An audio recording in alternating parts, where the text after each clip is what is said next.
Hello guys, so today we're going to be turning this hair to a bouncy hair, and these are the things that we need: your snap rollers, your spray can, and your comb. So let's get into it.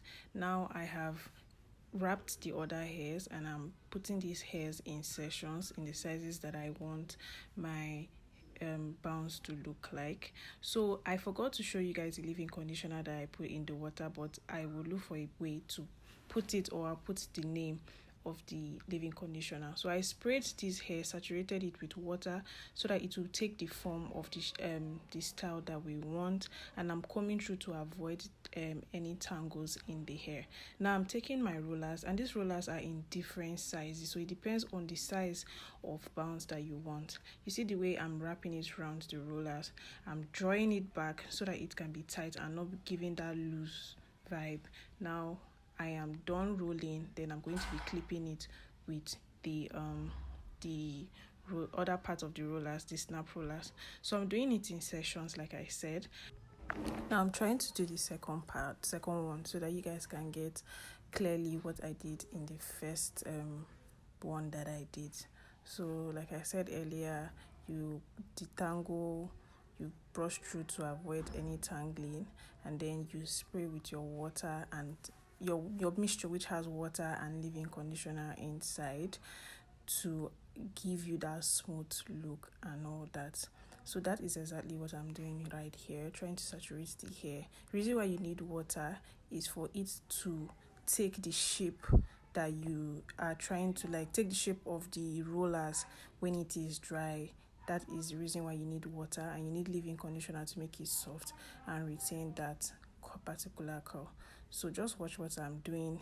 In a few seconds from now, I'm going to speed up the clip so that this video will not be too long. So enjoy. If you have any questions that you would like to ask, please put it in the comment section below, and I will reply the best way that I can.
So in this part, this is me unraveling the curls, because this hair have been air drying for like 3 to 4 days.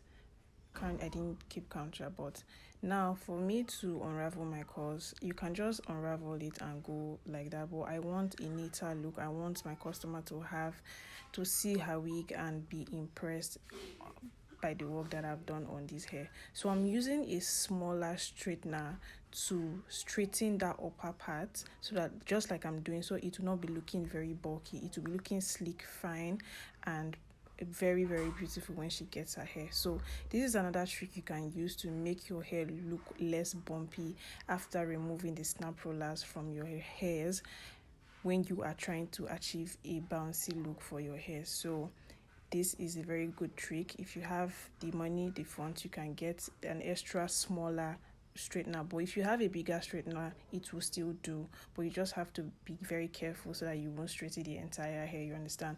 This one gives it a more flexible, you know, I don't know how to put it. It makes it more flexible and more convenient to flatten your hairs without disrupting the other parts of the curls, you understand. So yeah, this is what I am doing, and please give this video a thumbs up, like, share, comment, and you know, subscribe if you like more videos like this. Thank you.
So this is the before of the hair, before we styled, before we did all these things, and in the next clip you'll be seeing the after of the hair. Voila, this is the after. Doesn't it look so beautiful? It looks very flat, clean. Please like, share, comment, and hit the subscribe button so that you always get notifications when I post for videos like this. Stay blessed. Thank you.